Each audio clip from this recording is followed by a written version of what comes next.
भगवान बद्री विशाल का दर्शन करना मोक्ष की प्राप्ति करना है। कहते हैं इनके दर्शन बड़े सौभाग्य से प्राप्त होते हैं। यही वो द्वार है जहां 8 सिद्धियां और 9 निधियां सर झुकाए खड़ी हैं। बद्रीनाथ दर्शन एक बुलावा है उस संसार में प्रवेश करने के लिए जहां भक्ति, प्रेम और विश्वास का उजाला चारों ओर बिखरा पड़ा है। बस आंख खोलने की देर है। श्री बद्री विशाल की चौखट पर सदियों से निरंतर जलता हुआ अखंड दीप जीवन का हर अंधेरा एक क्षण में दूर कर देता है।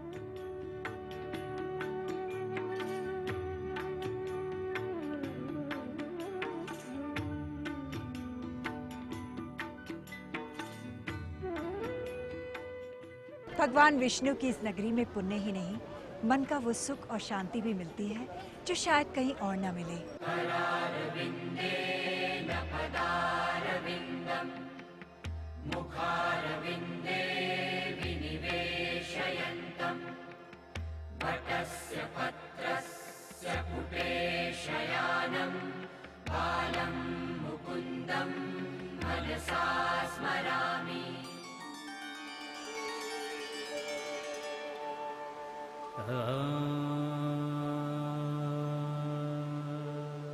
हिमालय वो तपोभूमि है जहां तप करने से मनुष्य ही नहीं, देवताओं का भी उद्धार हो जाता है।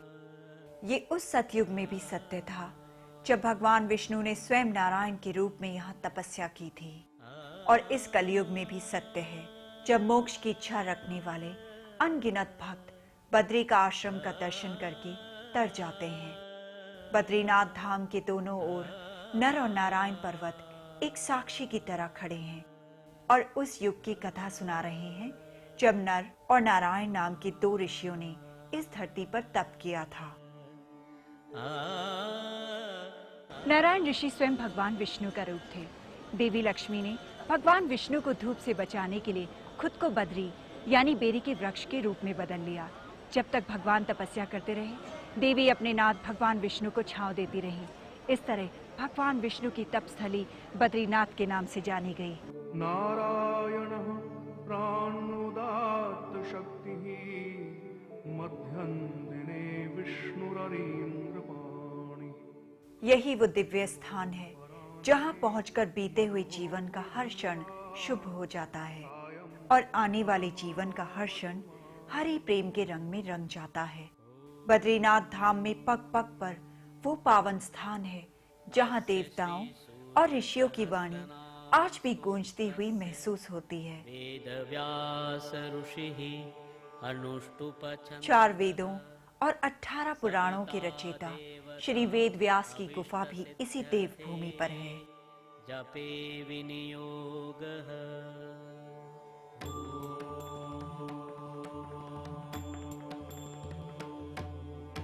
विश्वविद् विश्वजित्कर्ता विश्वात्मा विश्वतो मुखः विश्वेश्वरो विश्वयोनिर्नियतात्मा जितेन्द्रियः कालाश्रयः कालकर्ता। वो गणेश गुफा भी यही है जहां बैठकर गणाधीश गणेश ने ऋषि वेद व्यास के साथ महाभारत की रचना की थी। जब ऋषि वेद व्यास महाभारत की रचना कर रहे थे तब उनके शब्दों को लिखने का बीड़ा गणेश जी ने उठाया था। व्यास जी श्लोक बोल रहे थे कि अचानक गणेश जी की कलम टूट गई। महाभारत की रचना में विघ्न न पड़े, इसलिए गणेश जी अपना एक दांत तोड़कर उससे महाभारत लिखते रहे। तभी से श्री गणेश को एक दंत के नाम से भी जाना जाता है। एक दंत दयावंत 4 भुजाधारी, एक दंत दयावंत 4 भुजाधारी, माथे पर तिलक सोहे मूसे की सवारी, माथे पर तिलक सोहे मूसे। श्री गणेश का आशीर्वाद भगवान बद्री विशाल की कृपा को और भी फलदायी बना देता है। धरती के इस बैकुंठ में भगवान बद्री नारायण 7 रूपों में दर्शन देते हैं। श्री बद्री विशाल के इन 7 रूपों को सप्त बद्री कहते हैं। ऐसी मान्यता है कि 4 धामों की पुनरुद्धार यात्रा से पहले आदि शंकराचार्य ने एक मठ की स्थापना की और वहीं पर प्रभु का ध्यान किया। इस मठ को जोशी मठ कहते हैं। सर्दियों में जब बद्रीनाथ धाम बर्फ की चादर से ढक जाता है तो श्री बद्री विशाल की गद्दी को जोशी मठ लाकर पूजा जाता है।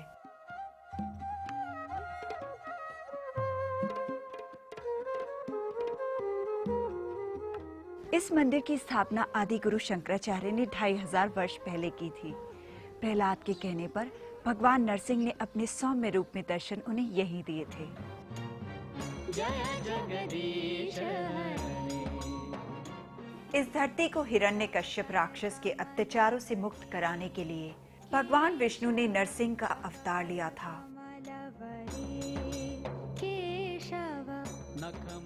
नरसिंह मंदिर में भगवान नरसिंह की प्रतिमा सिर्फ एक देव प्रतिमा नहीं है, ये काल चक्र का वो विधान है जिससे युग परिवर्तन का विश्वास जुड़ा है। ऐसा माना जाता है कि कलयुग के अंत का इस प्रतिमा से सीधा संबंध है। कहते हैं नरसिंह भगवान की कलाई समय के साथ पतली होती जा रही है। जिस दिन उनकी कलाई उनकी प्रतिमा से अलग हो जाएगी तो जय विजय नामक 2 पर्वत जो कि बद्रीनाथ धाम के प्रवेश द्वार हैं, बद्रीनाथ धाम का रास्ता हमेशा हमेशा के लिए बंद कर देंगे। तब भगवान बद्रीनाथ की पूजा भविष्य बद्री में की जाएगी और वही उनका धाम होगा।